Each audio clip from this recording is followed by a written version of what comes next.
मेरे ख्याल से हम गलत पिक्चरों को लाइक करते हैं, मेरे ख्याल से हम गलत पिक्चरों को टैक्स फ्री करते हैं। मेरे ख्याल से ये जो पिक्चर है हक, ये एक ऑलमोस्ट हर इंडियन का हक बनता है कि वो अपने घर में फ्री में देखे, थिएटर में जाके एंजॉय करे। ये सिर्फ एक फ़िल्म नहीं है। जब मैं इसको देख रहा था मुझे एक भी एंगल से फ़िल्म नहीं नज़र आई है। अनफॉर्चुनेटली मुझे ये वीडियो दोबारा बनाना पड़ रहा है। ये मैंने सुबह ही बना के अपनी तरफ से लाइव कर दिया था, बट अनफॉर्चुनेटली पता नहीं क्या हुआ उस फाइल का, वो उड़ गया। तो मेरे जो सेंटिमेंट्स थे जब मैंने सुबह देखी थी फिल्म, वो बहुत ज़्यादा हाई थे। कुछ कुछ सीन्स इतने ज़बरदस्त थे कि मैंने बोला कि यामी गौतम को अभी के अभी, मतलब सबसे जो हाईएस्ट लेवल का ऑनर होता है इन एक्टिंग, वो दे देना चाहिए। एक ऐसा अवार्ड दे देना चाहिए जो नॉर्मल जो नेशनल अवार्ड्स होते हैं उससे भी ऊपर। मतलब इतनी ज़बरदस्त तरीके की उन्होंने एक्टिंग करी है। इस मूवी के बारे में आप चाहो तो 1 घंटा बात कर सकते हो, क्योंकि इसके अंदर आपको ये भी बताया जाता है कि अगर एक इंडिया है तो एक ही लॉ होगा, और इंडिया से ऊपर कोई नहीं है तो फिर रिलीजन जो होता है वो उसका सबसेट हो जाता है। फैंटास्टिक। आदमी है या औरत है, जेंडर पैरिटी होना बहुत ज़्यादा ज़रूरी है, ये भी लेसन आपको मिलता है। तीसरा, जो औरत है वो किसी की जागीर नहीं है, ठीक है, उसका भी अपना एक रुतबा होना चाहिए सोसाइटी के अंदर। क्यों वो सिर्फ खाना बनाने वाला एक हार्ड मास का टुकड़ा बन के रह जाती है? उसकी एजुकेशन, उसका करियर, ये सारी चीज़ें भी उतनी इंपॉर्टेंट हो जाती हैं। अदरवाइज़ हक अपना जताना पड़ जाता है। अगर आप सेल्फ सस्टेन्ड हो तो आपको ये सब चीज़ें देखनी भी नहीं पड़ेंगी। इतने सारे लेसन इसके अंदर नज़र आते हैं। चौथा लेसन ये आता है कि कभी कभी हमें जनरेशन टू जनरेशन ऐसी बातें सिखाई जाती हैं जो हमें सच या फिर ऐसी लगने लग जाते हैं कि हाँ यही ठीक चीज़ है, इसी को ही मानना चाहिए। जबकि हम ट्रूली अगर 2 मिनट का पॉज दें और हम बोलें कि यार क्या ये इंसानियत है, तो आंसर मिलेगा नो। ऐसे ही कुछ मूवी के अंदर दिखाया गया है जहाँ पर आपको एक ऐसी महिला की कहानी दिखाई जाएगी, और उसको तलाक तलाक करके एकदम साइड लाइन कर दिया जाता है ना, उसको एलिमनी दी जाती है, उसके 3 बच्चे हैं। और साथ साथ में ये भी दिखाया जाता है कि किन सर्कमस्टेंसेस में ये तलाक हुआ है, किस विश्वास से उसने शादी करी थी, किस विश्वास को तोड़ते हुए इमरान हाशमी जैसा कैरेक्टर जो है वो एक नई बीवी सोटू से घर के अंदर लेके आ जाता है। आप बिल्कुल हैरान परेशान हो जाते हैं इस तरीके की मूवी देख के। सबसे अच्छी चीज़ जो यहाँ पर दिखाई गई है वो है इसका स्क्रीन प्ले, जिस तरीके से डायरेक्टर ने इसको अप्रोच किया है। कुछ भी चीज़ आपके मुंह पे नहीं थोपी गई है। यूजुअली हमने ऑफ लेटली कुछ ऐसी मूवीज़ देखी है कि हर सीन को ड्रामाटाइज कर दो। इसके अंदर जो सिचुएशन है वही ड्रामा है। अगर पहली बार यामी गौतम ने ये जाना कि एक और उसको साथ इमरान हाशमी की जो एक और सेकंड जो वाइफ आ रही है उसको शेयर करना होगा, उसके हालात क्या हैं, ऐसा नहीं है कि पहले दिन से रिवोल्ट है। तो बड़ी रिस्ट्रेंट तरीके की एक्टिंग है, दुख है, आपको बहुत ज़्यादा चीज़ें दिखेंगी। उससे प्रीवियसली उसकी जो हैप्पी मैरिड लाइफ है वो दिखेगा।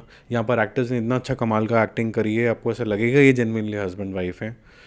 जैसे मैंने बोला कि बहुत समय तक आप एक चीज़ को अगर बोलते जाओ कि यही सही है यही सही है, तो आपके दिमाग में एम्बेड हो जाता है। और एक मेल डोमिनेटेड सोसाइटी के अंदर अगर आप एक ऐसे पावरफुल लॉयर की बात करें जो अपना केस खुद लड़ रहा है, वो एक औरत को किस नज़रिए से ट्रीट करता है, वो भी आपको एक इमरान हाशमी के कैरेक्टर के अंदर नज़र आता है। कभी कभी आपको उसके ग्रे शेड दिखेंगे, बट कभी कभी नफ़रत भी हो जाएगी। ये बहुत अच्छी मेरे ख्याल से जीत है एज एन एक्टर। ठीक है, शीबा चड्ढा जी भी यहाँ पर हैं, उन्होंने बहुत अच्छी एक्टिंग करी है। कुछ कुछ सिचुएशंस जान के इन्होंने ऐसी डाली हैं जहाँ पर आप ये सोचें कि इसका नेक्स्ट एक्शन क्या होगा मेन प्रोटैगनिस्ट का। तो वो जो डाले गए हैं, चाहे वो सब्जी का एक सीन डाला गया है, वो आप देखेंगे जब परचेज़ हो रहा होता है, उसके अंदर जो कन्फ्यूजन दिखाई गई है, जो उसके अंदर बिहेवियर होता है, वो आप अपने आप से रिलेट कर पाएंगे। अभी मैं ज़्यादा बताना नहीं चाहता हूँ, मूवी देखोगे आपको मज़ा आएगा। मज़ा इसलिए आएगा कि एटलीस्ट ये बोल्ड स्टेप हुआ है। और मैं सभी उन लोगों को बोलूँगा जो बोलते हैं कि हिंदी सिनेमा इज़ डेड, ये सिनेमा देख के भी अगर आप सिनेमा देखने नहीं जा रहे तो फिर शेम ऑन यू ही बोल दो अपने आप को। क्योंकि अगर आप एक्टर्स की परफॉर्मेंसेस देख लें, स्क्रीन प्ले देख लें, सटल म्यूज़िक ले लें, एक्टिंग देख लें, सब टॉप नॉच है, सब टॉप नॉच है। 1 मिनट की भी डिफीट नहीं है। सोने पे सुहागा, जैसे चेरी ऑन द केक बोलते हैं। ये वो मैसेज देती है जो एक रिलीजियस बायसेस, चाहे वो हिंदुज़म में हो चाहे इस्लाम में हो, यहाँ पर इस्लाम के ऊपर कुछ क्वेश्चन उठाया गया है, वो हटाने की बात, ताकि इंसान को इंसान समझा जाए, वैसी वाली चीज़ें यहाँ पर भी दिखाई गई हैं। और इंडियन फर्स्ट जो मेरे को लगा अप्रोच जो है वो मुझे बहुत ही अच्छी लगी। जो मुझे सबसे ज़्यादा चीज़ भाई वो ये लगा कि हर चीज़ से ऊपर जो है वो एक इंडियन है और उसका सबके राइट्स बराबर हैं। ये मेरे को मतलब काफ़ी ज़्यादा हार्ड हिटिंग जो चीज़ लगी मेरे को यही लगी। बाकी मैं परफॉर्मेंसेस के बारे में क्या ही बात करूँ, अगर ऐसे एक्टर्स को भी रिकग्निशन नहीं मिलेगा, ऐसी फिल्मों को सपोर्ट नहीं मिलेगा, ऐसे सब्जेक्ट्स को सपोर्ट नहीं मिलेगा, तो उसी वजह से आपको ऐसे ही दिखेगा कि एक इंसान है। और मेरे को थोड़ा सा कहते हुए अब तो बिल्कुल भी शर्म नहीं आती है कि जहाँ साउथ में बहुत ज़्यादा क्रिएटिविटी है और उसको इंकरेज करता हूँ मैं, और बहुत सी पिक्चरें कार्तिकेय, कल की वगैरह बहुत अच्छी बनती हैं, विक्रम बहुत अच्छी बनती हैं, बट लार्जली उन्होंने एक टेम्पलेट फॉलो कर लिया। एक हीरो है 50,000 लोगों को मारेगा, और आप क्वेश्चन करोगे कैसे मार दिया, तो उन्होंने एक टेम्पलेट निकाल लिया कि पीछे भगवान है, ठीक है, भगवान इसके अंदर आ गए, अब ये मार सकता है। तो ये जो टेम्पलेट है ये उसको ब्रेक करती है। और हिंदी सिनेमा के अंदर पहले किसी ज़माने में रोमांटिक फिल्म्स, थोड़ा मसाला नॉट मासी फिल्म्स, ये सब्जेक्ट मैटर जो पैरेलल सिनेमा जिसको बोला जाता था, जिससे ओम पुरी साहब जैसे एक्टर्स, नसरुद्दीन शाह जैसे एक्टर्स ने अपना नाम कमाया, ये उस तरीके की फिल्में जो हैं वो आजकल मेन स्ट्रीम बन गई हैं। ये अपने जो खो गए थे कि भाई हम भी स्लो मोशन कर लेते हैं, हम भी मासी मासी कर लेते हैं, ये उसको हटा के अपनी जड़ों में वापस जा रहे हैं, ठीक है। हमारे पास कोई कोस्टल रीजन नहीं है जहाँ पर हम जाके कोई एक ऐसी फिल्म बना सकते हैं बोले कि ये फोल्कलोर है। हमारा फोल्कलोर यही है, ये रियल लाइफ ट्रबल्स हैं। रियल लाइफ को अगर सॉल्व करते हो, यही ऑथेंटिक फिल्म है, यही रूटेड फिल्म है जिसको आप ग्राउंड लेवल पे जाके सॉल्व करते हो। तो very well done, very happy with the output.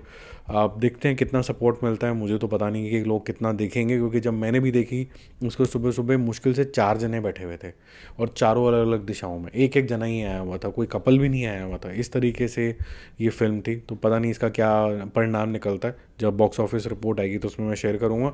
Again saying lot of positives in this movie and you should not miss this thing. बहुत मज़ा आएगा आपको देख के from a motion picture perspective. Obviously गुस्सा भी आएगा, क्योंकि इस तरीके की नाइंसाफ़ी होते हुए किसी को भी नहीं अच्छा लगता, ठीक है। कुछ फिल्में ऐसी पास्ट में हिंदी फिल्में ही बनी हैं जहाँ पर थोड़ा कास्टिज्म के ऊपर भी जोर डाला गया था, धड़क वगैरह।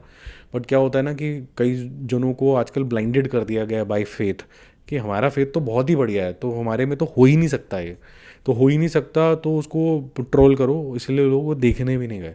जिनके साथ बीतती है उनको पता चलता है।